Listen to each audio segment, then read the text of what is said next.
ಆತ್ಮೀಯರೇ ನಮಸ್ಕಾರ, ಹೇಗಿದ್ದೀರಿ? ನೋಡಿ, ಇದೊಂದು ಕ್ಷೇತ್ರ 28 ಲೋಕಸಭಾ ಕ್ಷೇತ್ರಗಳ ಪೈಕಿ ಕರ್ನಾಟಕದಲ್ಲಿ ಇದೊಂದು ಕ್ಷೇತ್ರದ ರಿಸಲ್ಟ್ ಡಿಸೈಡ್ ಆಗೋಗಿದೆ. 100% ರಿಸಲ್ಟ್ ಡಿಸೈಡೆಡ್. ಇಲ್ಲಿ ಬರೀ ರಿಸಲ್ಟ್ ಡಿಸೈಡೆಡ್ ಅಂತ ನಾ ಹೇಳೋದಿಲ್ಲ, ರಿಸಲ್ಟ್ ಏನು ಅಂತ ಕೂಡ ನಾ ಹೇಳ್ತೀನಿ ಕೇಳಿ. ಇಲ್ಲಿ ಸೋಲು ಶತಸಿದ್ಧ. ಇಲ್ಲಿ ಈಗಾಗಲೇ ಸೋಲು ನಿರ್ಧಾರ ಆಗೋಗ್ಬಿಟ್ಟಿದೆ.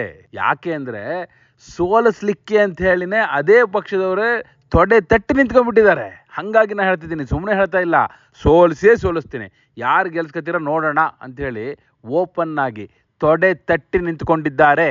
ಈಗ ಸೋಲಿಸ್ಲಿಕ್ಕೆ ರೆಡಿಯಾಗಿ ನಿಲ್ಲೋದು ಒಂದ್ ಕಡೆ, ಸೋಲ್ಲಿಕ್ಕೂ ರೆಡಿಯಾಗಿ ನಿಂತು ಬಿಟ್ಟಿದಾರಲ್ಲ. ನಾ ಸೋಲಕ್ ರೆಡಿಯಾಗೇ ನಿಂತಿದ್ದೀನಪ್ಪ ಅಂತ ಹೇಳಿ ರೆಡಿಯಾಗಿ ನಿಂತು ಬಿಟ್ಟಿದ್ದಾರೆ. ಈ ಸೋಲ್ಸಕ್ ರೆಡಿಯಾಗಿ ನಿಂತಿರೋದು ಯಾರು? ಸೋಲಕ್ ರೆಡಿಯಾಗಿ ನಿಂತಿರೋದು ಯಾರು?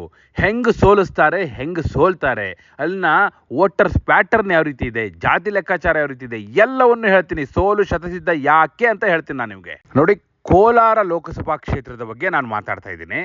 ಇಲ್ಲಿ ಕಾಂಗ್ರೆಸ್ಸೇ ಸೋಲಿಸ್ತಾ ಇದೆ. ಒಂದು ಮಾತಿತ್ತು ಮೊದಲಿಂದನೂ ಕೂಡ, ಕಾಂಗ್ರೆಸ್ಸನ್ನು ಸೋಲ್ಸಕ್ಕೆ ಬೇರೆಯವರು ಯಾರು ಬೇಡ, ಕಾಂಗ್ರೆಸ್ಸೇ ಸಾಕು ಅಂತ. ಇಲ್ಲಿ ಹಂಗೆ ಆಗ್ತಾ ಇದೆ. ಇಲ್ಲಿ ಕಾಂಗ್ರೆಸ್ಸೇ ಸೋಲಿಸ್ಲಿಕ್ಕೆ ರೆಡಿಯಾಗಿ ನಿಂತಿದೆ. ಸರಿ, ಯಾರು ಸೋಲಿಸ್ಲಿಕ್ಕೆ ರೆಡಿಯಾಗಿ ನಿಂತಿರೋದು? ಯಾರು? ಬೇರೆ ಯಾರು ಅಲ್ಲ, ಕೋಲಾರ ಲೋಕಸಭಾ ಕ್ಷೇತ್ರವನ್ನ ಸತತ 30 ವರ್ಷಗಳ ಕಾಲ ಪ್ರತಿನಿಧಿಸಿದಂತಹ KH ಮುನಿಯಪ್ಪ, ಕಂಬದಹಳ್ಳಿ ಹನುಮಪ್ಪ ಮುನಿಯಪ್ಪ ಓಪನ್ ಆಗಿ ಹೇಳಿದ್ದಾರೆ, ಸವಾಲು ಹಾಕಿದ್ದಾರೆ. ನಾನು ಈ ಬಾರಿ ಅಲ್ಲಿ ಕಾಂಗ್ರೆಸ್ ಅನ್ನ ಸೋಲಿಸ್ತೀನಿ, ಅದ್ ಹೆಂಗ್ ಗೆಲ್ಸ್ಕೊಳ್ಳಿ ನೋಡೋಣ ಅಂತ ಹೇಳಿದ್ದಾರೆ ಅವರು. ಕೋಲಾರದ ಬಣ ರಾಜಕಾರಣ ಯಾವ ಹಂತಕ್ಕೆ ಹೋಗಿದೆ ಅಂದ್ರೆ, ಅವ್ರು ಓಪನ್ ಆಗಿ ಹೇಳಿದ್ದಾರೆ, 30 ವರ್ಷ ಪಕ್ಷವನ್ನ ಕಟ್ಟಿ ಇಲ್ಲಿ ಕೋಲಾರದಲ್ಲಿ ನಾನು ಬೆಳೆಸಿರೋದು, ನನ್ನನ್ನೇ ಇವತ್ತು ಮೂಲೆ ಗುಂಪು ಮಾಡಿ, ನನ್ನನ್ನೇ ನಿರ್ಲಕ್ಷ್ಯ ಮಾಡಿ, ಯಾರು ಕಳೆದ ಚುನಾವಣೆಯಲ್ಲಿ BJPಯನ್ನು ಗೆಲ್ಸಿದ್ರೋ ಅವ್ರ ಜೊತೆ ಸೇರ್ಕೊಂಡು ಅಲ್ಲಿ ಕಾಂಗ್ರೆಸ್ಸನ್ನ ಗೆಲ್ಸ್ಲಿಕ್ಕೀಗ ಹೊರಟಿದ್ದಾರೆ. ಈವನ್ ಮುಖ್ಯಮಂತ್ರಿ ಸಿದ್ದರಾಮಯ್ಯನವರು, ಉಪಮುಖ್ಯಮಂತ್ರಿ DK ಶಿವಕುಮಾರ್ ಕೂಡ ಕಳೆದ ಬಾರಿ ಯಾರು ನನ್ನನ್ನು ಸೋಲಿಸಿದ್ರು, ಯಾರು BJPಯನ್ನು ಗೆಲ್ಸಿದ್ರು ಕಾಂಗ್ರೆಸ್ನ ನಾಯಕರು, ಅವ್ರ ಜೊತೆ ಸೇರ್ಕೊಂಡಿದ್ದಾರೆ. ಅವ್ರ ಜೊತೆ ಸೇರ್ಕೊಂಡು ನನ್ನನ್ನು ನಿರ್ಲಕ್ಷ್ಯ ಮಾಡ್ತಾ ಇದ್ದಾರೆ ಅಂತೇಳಿ ಓಪನ್ ಆಗಿ ಬಹಿರಂಗವಾಗಿ ತಮ್ಮ ಬೇಸರವನ್ನು ಹೊರಹಾಕಿದ್ದಾರೆ. ನಾ ಹೇಳಿದೆ ಓಪನ್ ಆಗಿ ಹೇಳಿದ್ದಾರೆ ಅಂತ, ನಾ ಸೋಲಿಸ್ತೀನಿ ಅಂತ ಹೇಳಿದ್ದಾರೆ ಅಂದೆ. ಯಾವ ರೀತಿ ಹೇಳಿದ್ದಾರೆ? ಇದೇ ಮಾತನ್ನು ಹೇಳ್ತಾರೆ ಅವರು. ಯಾರು ಕರ್ನಾಟಕದಲ್ಲಿ ರಾಜ್ಯಭಾರ ಮಾಡ್ತಾ ಇದ್ದಾರೋ ಅವ್ರು ಏನು ಬೇಕಾದರೂ ಮಾಡ್ಬೋದು. ಕೋಲಾರದಲ್ಲಿ BJPಯನ್ನು ಗೆಲ್ಲಿಸಲಿಕ್ಕೆ ಯಾರು ಕಳೆದ ಬಾರಿ ಬಹಳ ಶ್ರಮ ಹಾಕಿದ್ರಲ್ಲ ಕಾಂಗ್ರೆಸ್ನ ನಾಯಕರು, ಅವ್ರ ಜೊತೆ ಸೇರ್ಕೊಂಡು ಸಿದ್ದರಾಮಯ್ಯನವರು, DK ಶಿವಕುಮಾರ್ ಕೋಲಾರದಲ್ಲಿ ಕಾಂಗ್ರೆಸ್ ನೋಡೋಣ ಗೆಲ್ಲಿಸ್ಲಿ, ಹಿಂಗ್ ಸವಾಲು ಹಾಕಿದ್ದಾರೆ. ಇದಕ್ಕಿಂತ ಇನ್ನೇನು ಬೇಕು? ಹೀಗೆ ಹೇಳೋದು ಬೇರೆ, ನಾನು ಸೋಲಿಸ್ತೀನಿ ಅಂತ ಡೈರೆಕ್ಟ್ ಆಗಿ ಹೇಳೋದು ಬೇರೆನಾ? ಎರಡು ಒಂದೇ ಅರ್ಥ. ಅಳಿಯ ಅಲ್ಲ, ಮಗಳ ಗಂಡ ಅಷ್ಟೇ.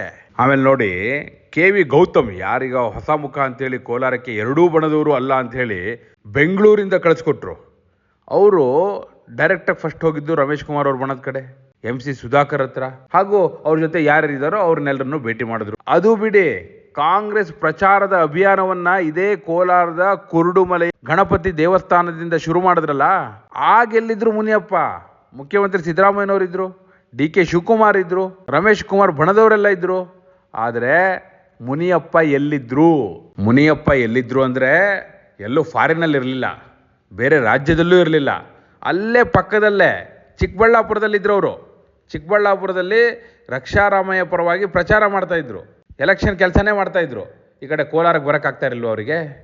ಯಾಕೆ ಬರಲಿಲ್ಲ? ಅದಕ್ಕೆ ನಾ ಹೇಳಿದ್ದು, ಇದಕ್ಕಿಂತ ಇನ್ನೇನು ಬೇಕು ಸಾಕ್ಷಿ? ನಾನು ಸೋಲಿಸೇ ತೀರ್ತೀನಿ ಅಂತ ನಿಂತಿದ್ದಾರೆ ಅವರು ಕಾಂಗ್ರೆಸ್ನ. ಅದು ಹೆಂಗೆ ಗೆಲ್ಸ್ಕೊಳ್ಳಿ ನೋಡೋಣ ಅಂತೇಳಿ. ಲಾಸ್ಟ್ ಟೈಮ್ ನನ್ನನ್ನು ಸೋಲಿಸಿದ್ರಲ್ಲಪ್ಪ, ಈ ಸತಿ ನಂದೇನು ಅಂತ ತೋರಿಸ್ತೀನಿ ನಾನು ಅಂತ ಹೇಳಿ ಮುನಿಯಪ್ಪನವ್ರು ನಿಂತಿದ್ದಾರೆ. ಅಷ್ಟೇ ಅಲ್ಲ, ಮುನಿಯಪ್ಪನವರ ಬೆಂಬಲಿಗರು ಯಾರೂ ಕೂಡ ಮೊನ್ನೆ ಪ್ರಚಾರದ ಅಭಿಯಾನ ಶುರು ಆಯ್ತಲ್ಲ, ಆಗಲೂ ಕಾಣಿಸ್ಕೊಳ್ಳಿಲ್ಲ.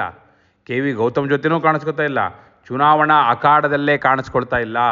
ಇದಷ್ಟೇ ಅಲ್ಲ, ಇಲ್ಲಿ ಮತ್ತೊಂದು ಹೊರತಾಗುತ್ತೆ, ಜಾತಿ ರಾಜಕೀಯ ಕೂಡ ಎಫೆಕ್ಟ್ ಮಾಡುತ್ತೆ. ನೋಡಿ, ಓಪನ್ ಆಗಿ ಹೇಳಿದ್ರು ಮುನಿಯಪ್ಪ ಏನಂತ, ನಾನು ಎಡಗೈ ಸಮುದಾಯದ, ದಲಿತ ಎಡಗೈ ಸಮುದಾಯದ ಇಡೀ ರಾಜ್ಯದ ನಾಯಕ, ರಾಜ್ಯಾದ್ಯಂತ ದಲಿತ ಎಡಗೈ ಸಮುದಾಯದವರು ಇದ್ದಾರೆ, ನಾನು ಹೇಳಿದವರಿಗೆ ಕೋಲಾರದಲ್ಲಿ ಟಿಕೆಟ್ ಕೊಡ್ಲಿಲ್ಲ ಅಂದ್ರೆ ಎಡಗೈ ಸಮುದಾಯದವರು ಕಾಂಗ್ರೆಸ್ ಜೊತೆ ನಿಲ್ಲೋದಿಲ್ಲ, ಭಾರಿ ಹೊಡೆತ ಕೊಡುತ್ತೆ ಅಂತೆಲ್ಲ ಬಹಿರಂಗ ಹೇಳಿಕೆರೆ ಕೊಟ್ಟಿದ್ರು. ಅದು ಡೆಫಿನೆಟ್ಲಿ ಇಲ್ಲಿ ಹೊಡೆತ ಕೊಡುತ್ತೆ. ನಂಬರ್ 1. ನಂಬರ್ 2, ಕೋಲಾರದಲ್ಲಿ ಬಲಗೈ ಸಮುದಾಯದವರಿಗೆ ಟಿಕೆಟ್ ಕೊಡಬೇಕು, ಕೋಲಾರದಲ್ಲಿ ಬಲಗೈ ಸಮುದಾಯದವರು ಬಹಳ ದೊಡ್ಡ ಸಂಖ್ಯೆಯಲ್ಲಿದ್ದಾರೆ, ಹಾಗೆ ಹೀಗೆ ಅಂತೆಲ್ಲ ಹೇಳಿದ್ರಲ್ಲ, ಬಲಗೈ ಸಮುದಾಯದವ್ರಿಗೆ ಕೊಡಲಿಲ್ಲ. ಅಲ್ಲಿ ಈ KV ಗೌತಮ್ ಏನಿದ್ದಾರೆ ದಲಿತ ಎಡಗೈ ಸಮುದಾಯದವರು.